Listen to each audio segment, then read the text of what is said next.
El rincón literario de Proyecto Terror se llama La Biblioteca de la Cripta.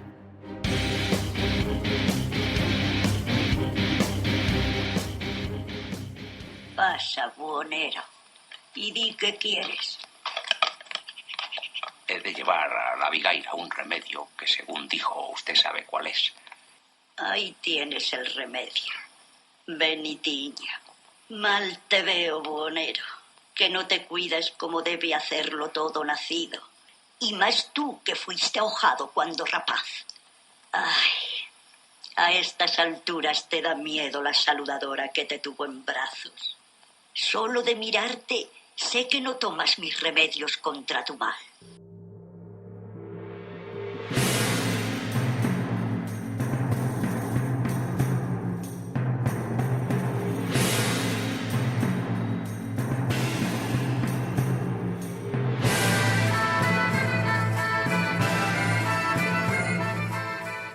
Hola, ¿qué tal, queridos amigos de la cripta de Proyecto Terror? Bienvenidos a una nueva sesión, hoy dedicada a una tierra muy especial. Una tierra que nos es narrada por una grandísima amiga de este programa, a través de un libro, una criatura literaria que ha publicado no hace mucho tiempo, en donde nos cuenta, nos narra historias en donde prima la oscuridad, también hay atisbos de luz, pero sobre todo hay muchas sombras, hay horror folk, hay criaturas mitológicas, hay mucho mundo rural, hay mucho mundo, como nos gusta decir a nosotros aquí, hay mucho mundo pa' dentro, lo que nos une a la tierra, lo que nos hace sentirla. Y en estos contornos se mueve la mar de bien nuestra queridísima Amparo Montejano. Bienvenida, ¿qué tal? Hola, hola, bien hallada. Encantada de estar aquí contigo y con todos los escuchantes y oyentes de la cripta. Así que feliz de estar aquí. Bueno, pues tu criatura, a la cual yo hacía alusión antes, es el libro que has publicado y que me consta que le has dedicado muchísimo cariño. No es tu primera criatura literaria, pero sí que me da a mí en la nariz, y corrígeme si me equivoco, que es algo muy muy especial para ti, este libro titulado Tierra de Meigas, un volumen además precioso, ilustrado por Tomás Hijo. Luego nos hablarás de esta colaboración. Pero yo creo que sí, que a través de sus páginas, a través de estas historias que nos cuentas, pues se ve ese cariño que has empleado en la escritura de todo este... ¿cómo decirlo?, de todo este acervo que nos lleva hasta la tierra gallega. Y me gustaría que nos comentases lo primero, por qué tu mirada se ha dirigido a esta tierra de Meigas, Amparo. Bueno, pues Tierra de Meigas tiene un pedacito de mi alma. Yo pasé mi infancia, los primeros 10 añitos o así de vida los pasé en Galicia y bueno, luego pues por motivos del fatum, motivos del destino, bueno, pues tuvimos que marcharnos y fue algo así como una especie de corte abrupto. Yo vivía en una burbuja maravillosa que era mi tierra gallega, con ese olor a, pues eso, a lluvia, a mar, a sal, no sé, yo vivía, es cierto que parece como que la infancia es siempre un territorio onírico, pero es cierto que yo vivía en una burbuja como de felicidad. Y fue marchar de Galicia y fue como si se me hubiera quebrado la infancia, por decirlo de alguna manera. Entonces, bueno, de alguna forma yo no he vuelto a Galicia desde entonces, fíjate. Y bueno, pues porque por vicisitudes, no por falta de ganas, sino bueno, pues por vicisitudes, la vida, los caminos, las cosas que te van pasando y bueno, no siempre tienes la capacidad, o no siempre es el momento, no siempre se dan las cosas, con lo cual no he vuelto, pero una manera de hacerlo, de rememorar esta tierra que tanto me dio, que tantos momentos felices me hizo vivir, pues bueno, pues es a través indudablemente pues de los escenarios y utilizando pues lo que sé usar, ¿no? Que los instrumentos, las herramientas que sé usar, que son las letras. Y sí, Tierra de Meigas es un canto realmente, un canto de morriña, ¿no? Un canto de añoranza a esa tierra gallega que tanto me dio. Está claro que dejó una impronta en ti realmente importante y parte de ello pues queda aquí plasmado en esta Tierra de Meigas, cuentos de miedo, muerte y otros menesteres, en donde por supuesto, y como su título indica, el personaje de la meiga, el personaje de la bruja está muy presente. ¿Qué significa para ti esta figura? Bueno, pues es un poco reivindicar, hay un relato en concreto que trata de hacer una especie de distinción entre lo que es la bruja como tal, la brusa, y lo que es la meiga, ¿no? Porque yo creo que se toman como sinónimos, pero realmente no lo son. Y hay un relato en concreto en donde me centro un poquito más en esto. Cuento también una figura legendaria de Galicia, una meiga, digámoslo así, legendaria de Galicia, que fue María Soliña. Pero bueno, yo invito a todos los que quieran pasarse por tierra de meigas, pues que de verdad que se adentren en el libro, que es algo muy curioso. Pero para mí la figura pues de la meiga como tal, o estas brujas, ¿no? Son esas mujeres que de alguna manera eran mujeres sabias, ¿no? Bueno, pues porque poseían un conocimiento pues de la tierra, una medicina etnográfica, y que bueno, que eran tan respetadas como temidas, ¿no? Y por ello odiadas. Y bueno, pues fueron consideradas, todos lo sabemos, por la historia me remito, ¿no? Con toda la caza de brujas que hubo durante todo lo que es la Edad Moderna, y pues evidentemente fueron consideradas como un agente del mal. Y entonces ya el mito de la bruja, ¿no? Se entremezcló realmente con todas esas mujeres, ¿no? Que hacían una especie de función de sanadoras, ¿no?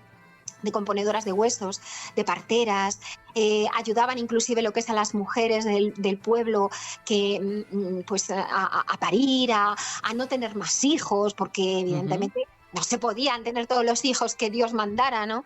Una cosa es lo que decían las Sagradas Escrituras y otra cosa es el día a día y alimentar a tantas bocas, ¿no? Entonces estas mujeres tenían esa labor, esa función y sin embargo, bueno, pues fueron consideradas agentes del mal y bueno, pues y que ver la historia, y yo quería de alguna manera también reivindicar, ¿no? A todas esas meigas o todas esas mujeres especiales, ¿no? Que por el hecho de ser especiales y de ser distintas, bueno, pues fueron condenadas al ostracismo. Dentro de esa amplia figura femenina, de esto que nos has comentado y a lo largo de estas historias, a mí también me ha llamado la atención el encontrarme con otra figura sombría. Haces alusión a la madre y cómo nos quiere a veces esa madre, ¿no? Esa madre bruja, esa madre que nos quiere, esa madre que quizá no alberga tanta luz en su interior como cabría esperar, sino que esconde muchas sombras. Y es un personaje que yo me he encontrado pues en otras leyendas e incluso ya en un folclore que se está creando, que es más moderno, como pueden ser las películas, ¿no? Ahí hay películas de género en donde la figura de la madre no representa esa luz, sino todo lo contrario, y es realmente atractivo este personaje. Sí, es atractivo y también es terrible, ¿no? Es un personaje que es terrible, nos llama la atención precisamente por eso, porque nosotros, un sinónimo que nosotros se nos viene a la cabeza cuando oímos la palabra madre es amor, amor incondicional, sí. Luz, pero no todas las madres aman a sus hijos, no todas las madres albergan en su alma luz, y eso está ahí y existe y bueno, y no hay más que mirar toda la violencia vicaria que se hace, y también por parte de las mujeres, no solamente por parte de los hombres, sino también por parte de las mujeres. Y eso se ha dado pero desde tiempos inmemoriales, con todo lo que es la mitología, o sea, es algo que bueno, pues entonces yo creo que bueno, que es una figura que nos atrae mucho, como tú dices, que es una figura, pero también nos atrae, pero por eso, ¿no? Nos atrae porque lo vemos como ese antagonismo de no puede ser. Claro. Una madre sea capaz de, ¿sabes? De cometer esos actos tan horribles, ¿no? Pero no sé. Amado, ¿no? Pero es así. Sí, es como que no puedes dejar de mirar, es decir, estás leyendo estos relatos tuyos y en donde esa figura aparece y es casi como ver imágenes, ¿no? Es decir, es claro, algo horripilante, pero no puedo dejar de observar, quiero ver qué ocurre. efectivamente, eres un poco el voyeur del horror, ¿no? Es decir, bueno, pues, pero quiero saber qué sigue pasando, ¿no?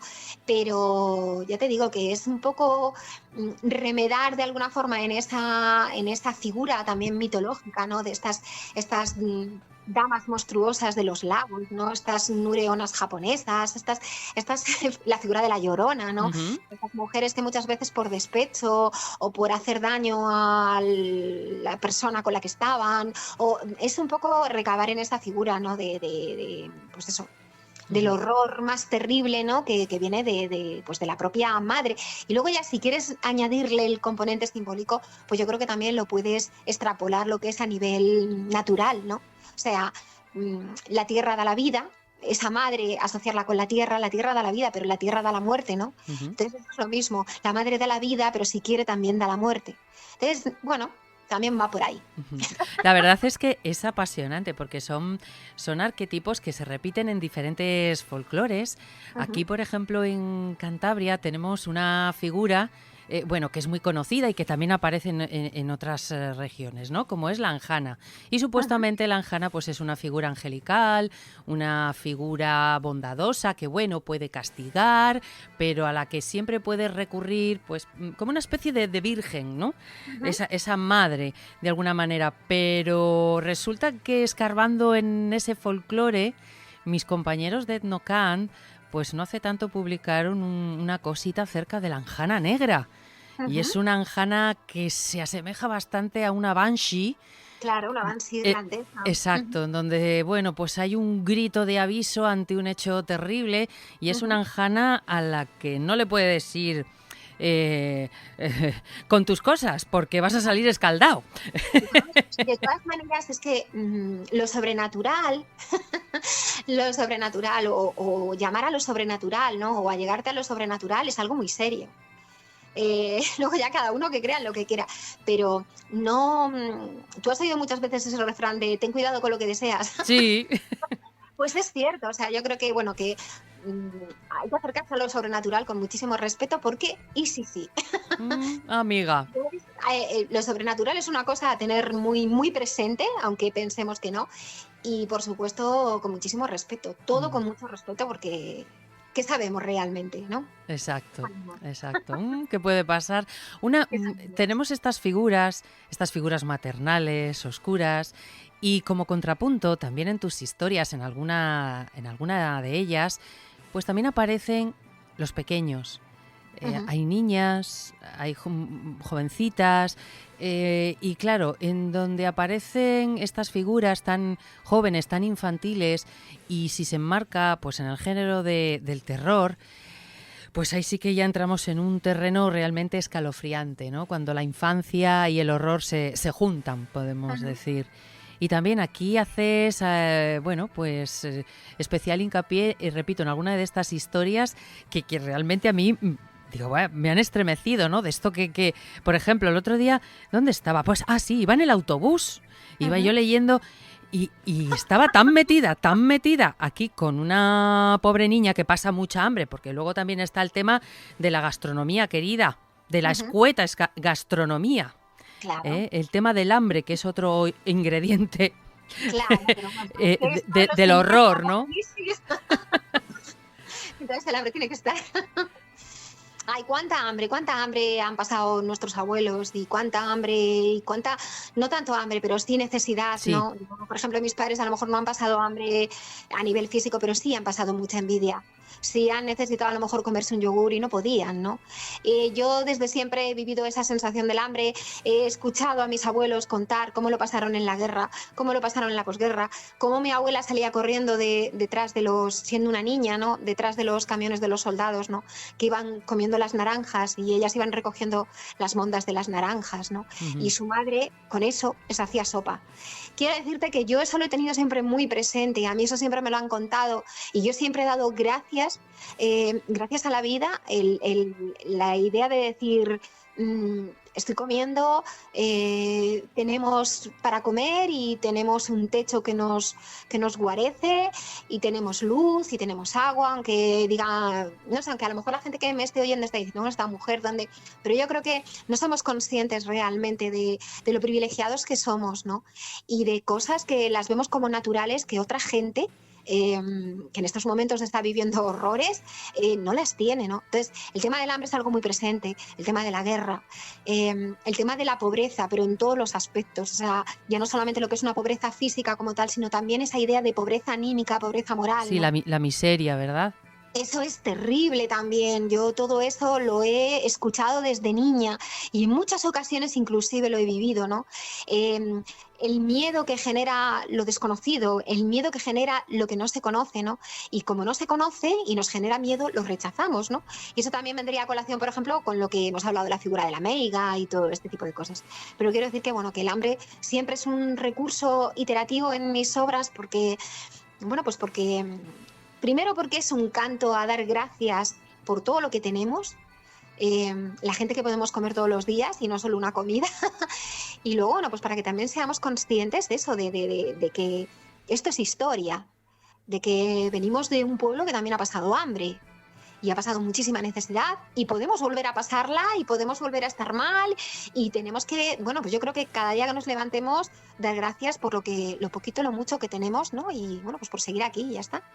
Ser conscientes, ¿verdad? Y disfrutarlo, lo tenemos, lo vivimos y porque no nos damos cuenta, o sea, es todo como... Sí, como que se da por hecho, ¿no? Efectivamente, se da por hecho. Y no, somos unos privilegiados, ¿no? Y a día de hoy, viendo cómo está el mundo, Patricia, pues ya te digo que somos unos privilegiados y vivimos en un país...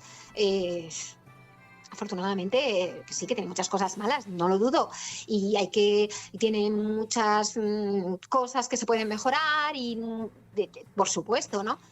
Siempre hay que avanzar hacia adelante, por Dios, nunca hacia atrás, pero bueno, que tenemos que somos afortunados y ya está. Partiendo de eso, no lo digo porque muchas veces el tema del hambre, a lo mejor, yo qué sé, las nuevas generaciones como que lo ven así un poco como... algo extraño, algo raro, ¿no?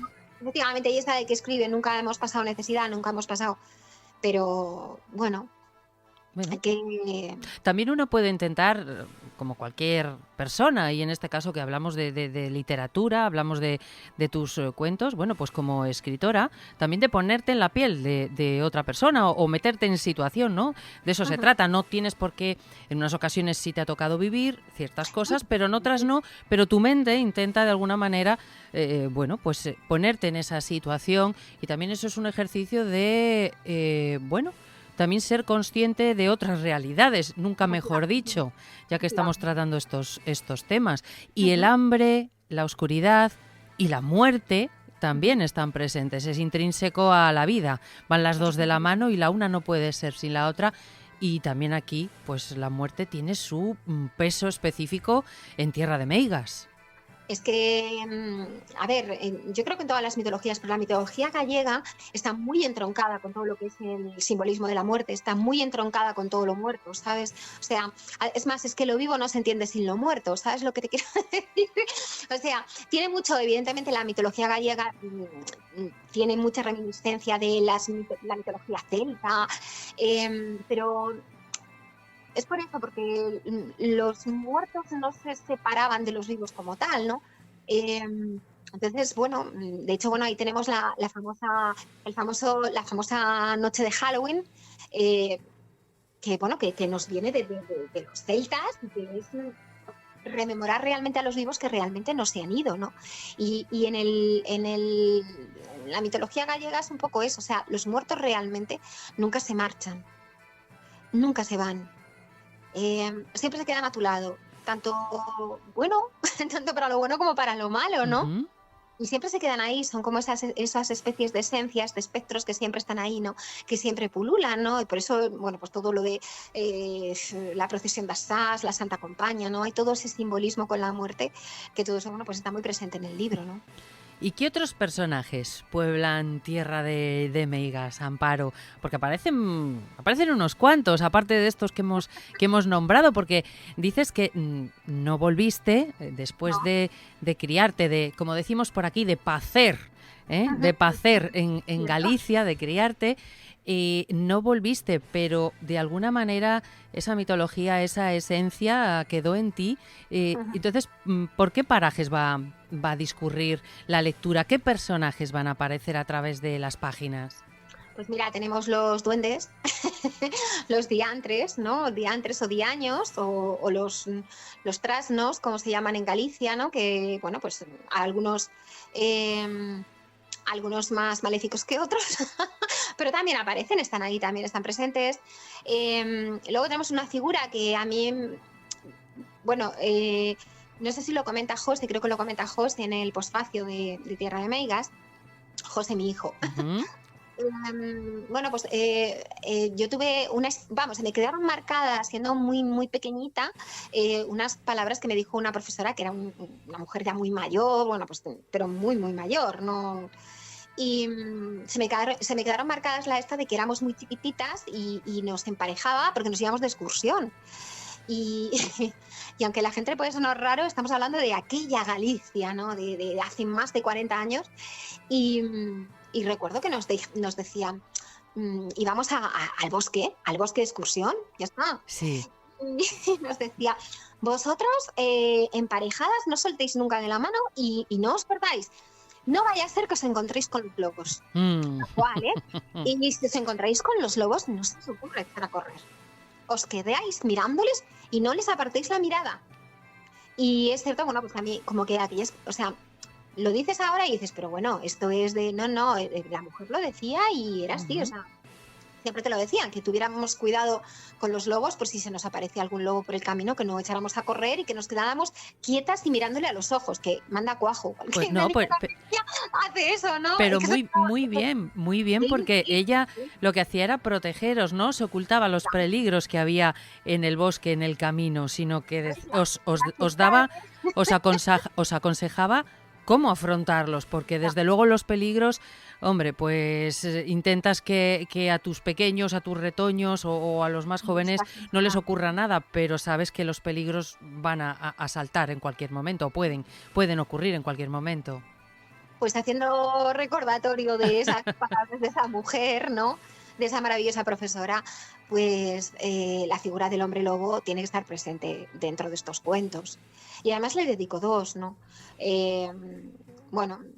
Además, bueno, pues hablando también del famoso hombre lobo gallego, ¿sí? O la Lobis Müller, ¿no? La famosa Lobis Müller, que es la figura de Manuel Blanco Roma Santa. Sí. Todo eso tiene un entranque histórico, ¿sabes? Entonces, bueno, pues es la primera persona que fue diagnosticada de licantropía clínica. O sea, yo creo que, bueno, que es también bonito repasar esta historia, ¿no? Que luego pues terminó siendo leyenda, porque este hombre, bueno, después de una serie de vicisitudes, no vamos a desvelar, pero bueno, fue llevado al final al penal de Cádiz, lo condenaron al garrote vil por un montón de asesinatos que hizo en la Sierra de San Mamede, pero bueno, al final le condenaron la vida. Y luego pues no se sabe qué pasó con él, no se sabe qué pasó en el penal de Cádiz. Entonces, bueno, a partir de que no se sabe lo que pasa y no hay acta de defunción, pues entonces a partir de ahí comienza la leyenda, ¿no? Entonces se dice que, bueno, que vaga por los montes gallegos todavía, ¿no? Entonces yo creo que, bueno, que estos cuentos, lo bonito que tienen para mí es que me he basado en leyendas gallegas, que todos lo sabemos, las leyendas tienen esa parte maravillosa de historia y luego ya de mucha invención fantástica, indudablemente, ¿no? Claro. Pero te basas en esa parte histórica tan bonita, te vas descubriendo pues que estos personajes existieron, fueron de carne y hueso como nosotros, y a partir de ahí, bueno, pues verdaderamente pues se entremezclaron con el mito, ¿no? Entonces nos vamos a encontrar la figura de la Lobis Müller o el Lobisome, como quieras, y luego nos vamos a encontrar demonios también, claro, por supuesto, los demos también nos los vamos a encontrar. No sé, ¿qué más te he dicho? La procesión de Assas, Bueno, la Santa Campaña. A ver, también vamos a dejar algo a a descubrir, claro, un poquito de suspense, un poquito de misterio también hay que dejar en los labios de quienes nos estén escuchando, porque la atracción que van a sentir en el momento en que abran este libro y pasen la primera página y se inicien en estas historias va a ser realmente, vamos, que no van a poder resistirse a ella. Y además me gustaría que, ya para ir terminando, Amparo, que nos hablases pues de esa colaboración con el ilustrador Tomás Hijo. ¿Cómo ha sido, cómo se han dado las circunstancias? No sé, se han puesto uno tras otro todos los astros para que Tomás ilustre este retoño tuyo, este retoño literario, con unas ilustraciones pues tan chulas, tan Amparo.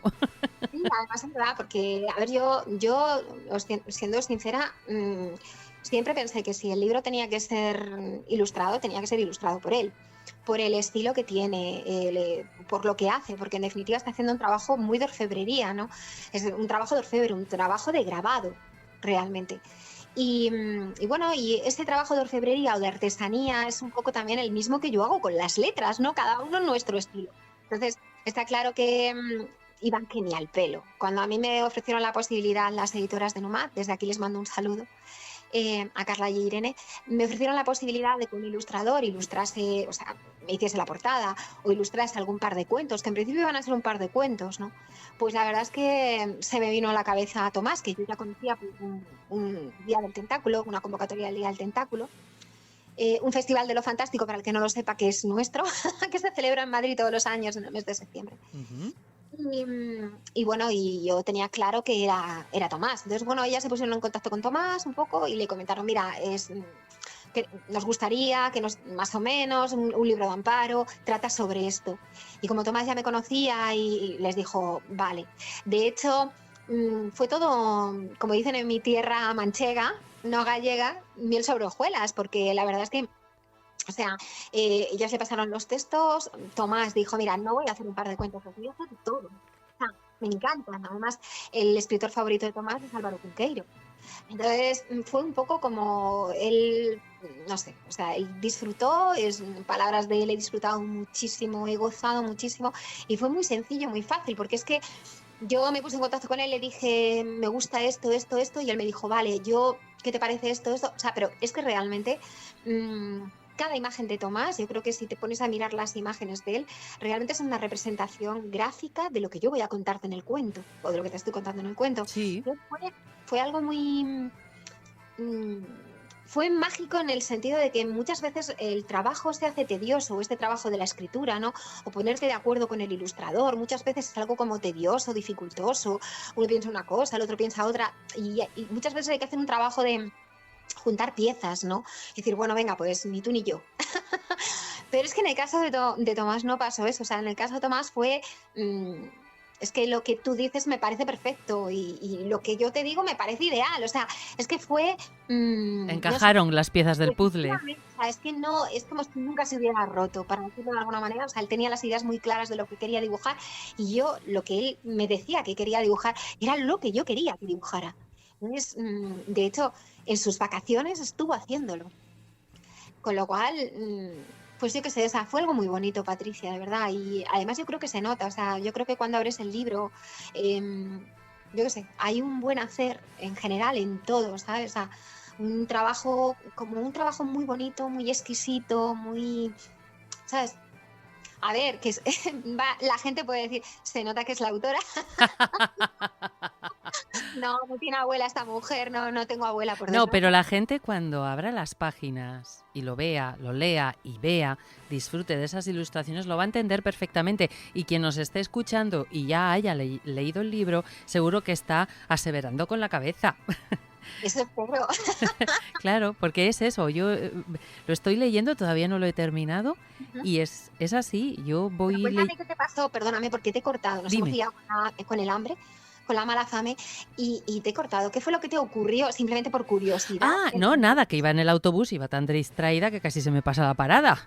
Quiero decir, estaba yo tan metida en la historia de esta pobre niña y tal, y iba yo toda angustiada en el autobús. Es decir, el autobús rodeado de gente, con el conductor con su radio puesta a toda pastilla, pero aún así yo iba metida en Tierra de Meigas y casi se me pasa la parada. De verdad, Patricia, pues de verdad, muchísimas gracias por el halago, porque yo creo que cuando tú haces el cuento lo que buscas es que la gente se adentre.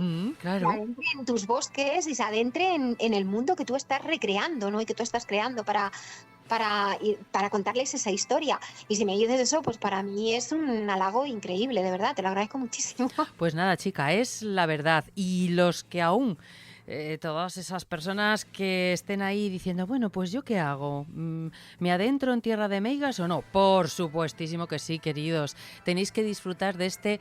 Pues eso, de este horror de la tierra, de este horror de lo más primitivo, de lo natural, de lo rural, el horror folk, el dejarse llevar por estas figuras tan oscuras, pero es que son realmente apasionantes y que os van a hacer vivir, pues eso, sensaciones que dan mucho gustirrinín, del chungo, pero mucho gustirrinín.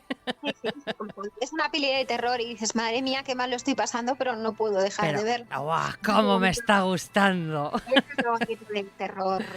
Bueno, pues recuerdo a los oyentes que Tierra de Meigas, cuentos de miedo, muerte y otros menesteres, está publicado a través de Numac Ediciones y que a través de su página web, y me imagino también que haya una buena distribución, quizá en librerías, Amparo. Sí, está en librerías, en Amazon, o sea, que no... Vamos, que lo pueden conseguir perfectamente en la SNAF, en todas partes. Sí, muy bien, o sea, que hay una muy buena distribución, hay muy buen trabajo por parte de mis editoras, con lo cual estoy también muy contenta. Las brujitas van y vienen y vuelan con sus escobas allá donde las reclamen. Fenomenal. Pues queridísima Amparo, no me queda más que, de nuevo, darte la enhorabuena por esta criatura y que te agradezco, como siempre, la visita a la cripta de Proyecto Terror, que es un auténtico placer y que te quiero mucho, bruja mía. Gracias por todo siempre y nada, y gracias a nuestros oyentes y bueno, pues yo estoy encantada de venir siempre que tú quieras. Pues aquí te espero para la próxima, que espero que sea más pronto que tarde. Ojalá. Un beso. Un beso, princesa. Y a todos vosotros, queridos, que estáis ahí al otro lado, como siempre también, agradeceros vuestra presencia, que se siente aquí en la cripta de Proyecto Terror. Os esperamos para la próxima sesión y ya lo sabéis, mientras tanto, que las amables sombras os acompañen.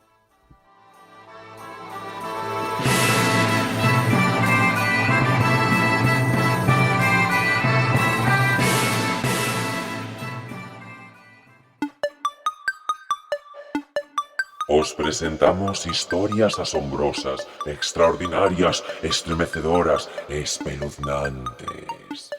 Este es el fantástico audiorelato de la noche en Proyecto Terror.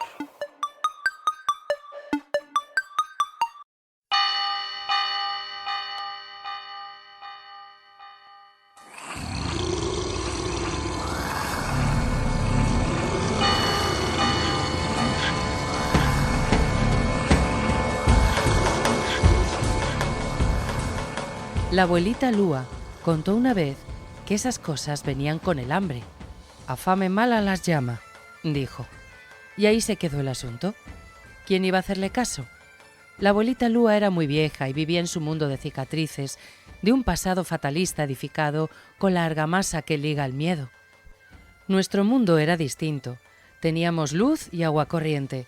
No había que prender candiles para discernir, en la penumbra que provoca el contraluz de la luna, que las figuras de sombras que por las habitaciones corrían y del suelo al techo saltaban eran más carnales y estaban más vivas que tú y que yo.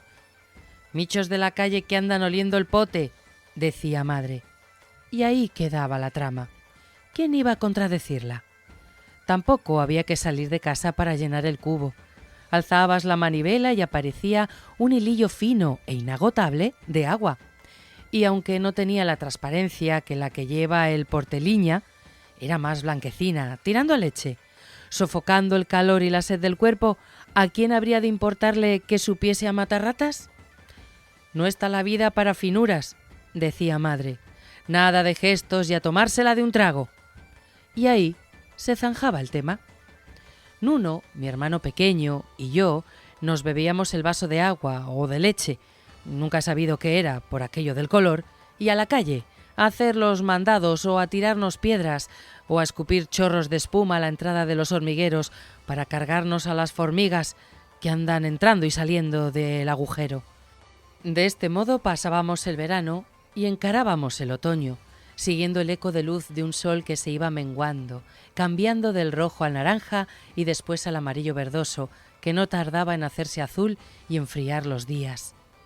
Así, con una más que escasa estima parental suplida por la mucha, constante e infinita abuelidad de nuestra abuela, ni cuenta nos dimos cuando, a coletazos de viento, los niños ven pasar la vida a soplos, sumidos en sus acontecimientos, el otoño se volvió tan seco como el verano arribando en un invierno largo, frío y terrible, como son todos los inviernos en los que no hay patacas, ni zanahorias, ni otras verduras de hoja con las que llenar la olla. Cuando las gallinas, que son muy listas, tienen en los saurios su ascendencia, dejaron de poner huevos por faltarles su regular ración de maíz, fue cuando, pese a ser niños y vivir en nuestro imaginario de colorines, supimos que aquel invierno sería más terrible que de costumbre.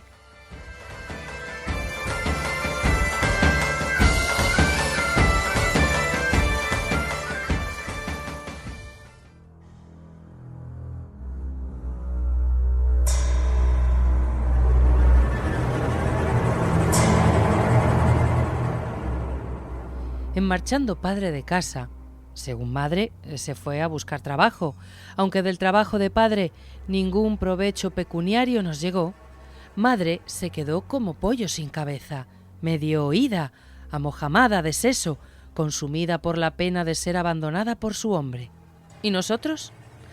Los niños quedamos a cargo de la vida, con la despensa vacía y un hambre de 1000 demonios. Como la sombra de un carballo viejo que en su día fue grande, quedó la abuelita Lúa rellenando huecos. Si no los del estómago, sí los del corazón. Una noche, cayendo la luna negra desde el balcón del cielo, la boca desdentada de la abuela, usualmente enmudecida, lanzó al aire esta agorera sentencia. Filliños, no tardarán esas malas cosas en venir. A mí no se me llevarán. Estoy revieja, soy huesos y pellejo, pero a vosotros... ¡Ay! Rezad, mis niños, rezad sobre mi alda. Pedidle a la santiña que por nosotros interceda. Y a la santiña rezamos, aunque de poco sirvió. No tardó madre en subir al cielo. No tardaron en venir a casa unos señores para cortarnos la luz. No tardó el hilillo de agua blanca y corriente en hacerse invisible. Así, sin milagros, ni humanos ni divinos, dejó nuestra casa de ser un semillero de hogar volviéndose una cicatriz del tiempo de lo absurdo. Retrocedimos en ese invierno más de 50 años hasta un pasado de pobreza, hambre y ostracismo. Cuando el miedo se mudó a vivir definitivamente con nosotros, esas cosas horribles, esos monstruos, no dudó el hambre en acogerlos.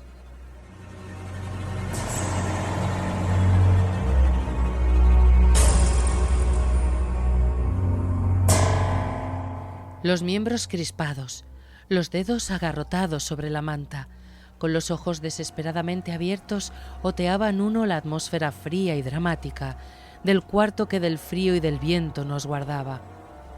Mira, José, dijo temblando, castañeteando las perlas de su calavera, lo que propiamente parecía un requiem de difuntos, sin dejar de señalar, con sus deditos de hielo, las manchas sin color, las bolas de oscuridad que, como ganglios en el rincón junto a la puerta, con respiración gaseosa y pavoroso grito de alambre, nos acechaban, e iban de arriba a abajo, del suelo al techo en movimiento opresivo, girando sobre sí mismas con escorzos dinámicos, se retorcían en el aire y se doblaban a un tiempo, haciendo de sus contornos un paisaje borroso, indefinido. ¡Ah! Gritó Nuno, cuando las sintió moverse hacia los lados, abandonando el sendero vertical que, hasta ese momento, simulaba tenerlas confinadas. ¡Prende, José! ¡Prende la vela! Yo no podía creer lo que estaba pasando, pero ¿qué estaba pasando? En la fría y tétrica negrura de la noche, dentro del cuarto hambriento de niños, la visión patética de unas manchas oscuras pivotando en el suelo, cercando nuestras camitas, nos hizo encoger nuestros huesos bajo el envés de las sábanas rotas. Mas éstas no podían resguardarnos del horror de aquellas fantasmagorías que, desplazándose sobre hilazas que aparentaban ser humo, se iban agrupando en una sensación de nevada que quebraba las formas de dibujo roto que eran la habitación y sus contornos. «¡José! ¡José!», volvió a chillar Nuno. Entonces me di cuenta de que en el techo, sobre nuestras cabezas, iban doblándose las bolas, las unas sobre las otras, en forma de paleta negra, de visión onírica que, con inteligencia de enjambre, chirriaba emitiendo un grito de cigarra que rellenaba el cuarto de un olor fétido, en extremo cremoso y desagradable. Cuando en apenas segundos la órbita de la mancha se hizo colosal, de proporciones monstruosas, estaba devorando la cubierta al tiempo que bajaba por las paredes y se ramificaba bajo nuestras camas, Nuno y yo quedamos reducidos a meras hormigas que, estando en su agujero, habían sido atacadas con un letal chorro de negrura. «Dios mío», pensé, «todo esto es absurdo, es un sueño, es un sueño». «¡Prende! ¡Prende!». Esta vez, el profundo y bronco aullido de Nuno consiguió sacarme de golpe de mi crisis catatónica. No era un sueño. Aquella cosa gomosa avanzaba estirando sus tentáculos de humo para arrollar la cabeza de mi hermano. «¡Shosh!». Fue lo último que oí.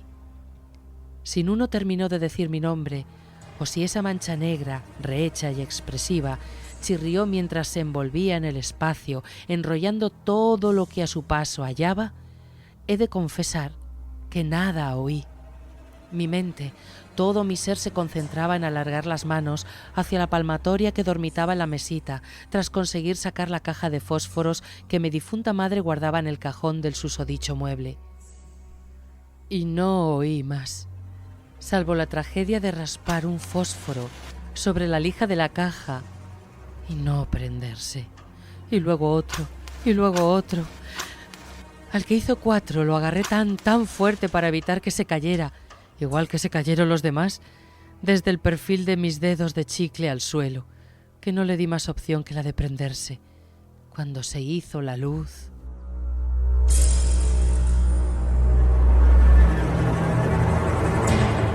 El no color del negro lo inundaba todo.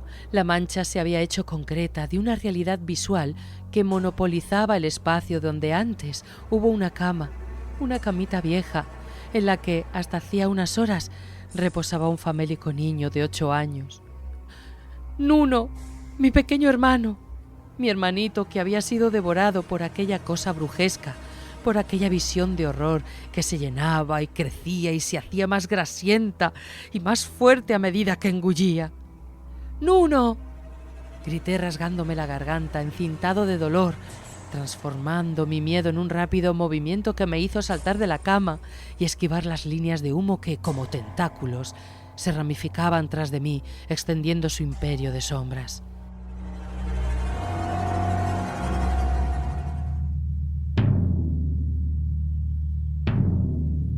No sé cómo logré llegar hasta la puerta. No sé cuán terrible y obsceno y dramático se hizo el rugido de aquella mala cosa que hacia mi espalda reptaba. No sé qué grité, qué atascaba la puerta, ni cuántos segundos duró mi encierro. Desconozco cómo mi abuelita Lúa, tan viejita y tan sin fuerzas, consiguió girar con su manita temblona, la que no portaba el candil con el que, cayendo las tardes, sus andares guiaba, el pomo de la manivela. Tampoco sé cómo medio se metió en el cuarto, agarrándome por el cuello, estrellándome contra su pecho caliente aromado a historia. Y así, pertrechándose con la argamasa que liga gracias a la fortaleza de ser de nuevo madre amantísima, lanzó al centro de la mancha, con sus poquitas, aunque renovadas fuerzas, el candilón de grasa con su mecha de trenza de pelos.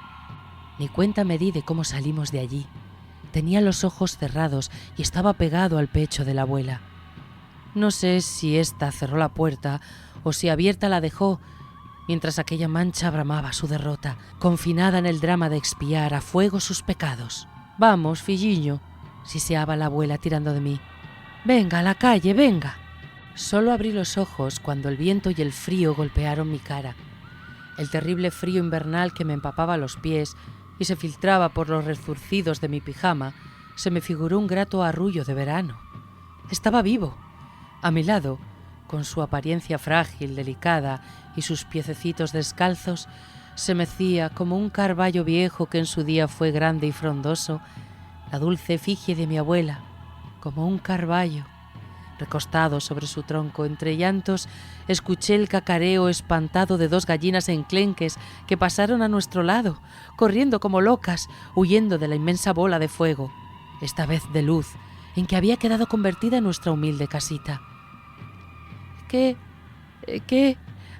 Abuelita, ¿qué son?», acerté a pronunciar entre espasmos de frío y miedo. Ella, quieta como estaba, contemplando el espectáculo de monstruos creado por las multicolores llamas del incendio, tardó un buen rato en contestarme. Cuando lo hizo, replicó con aplomo: «¿Quién sabe qué son, meu fillo? Vienen con el hambre mala las llama».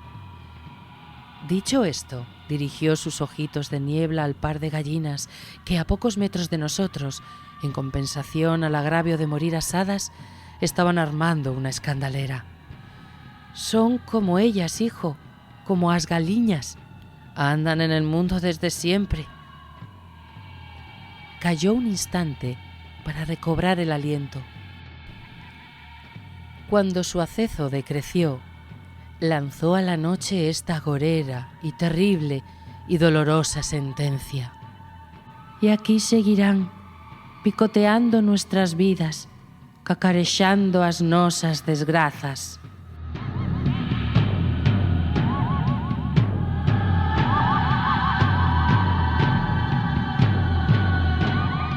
Esas malas cosas.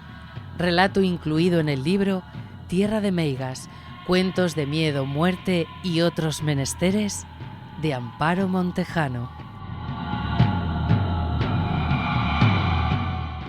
Voz, grabación y montaje, Patricia Prida. Proyecto Terror.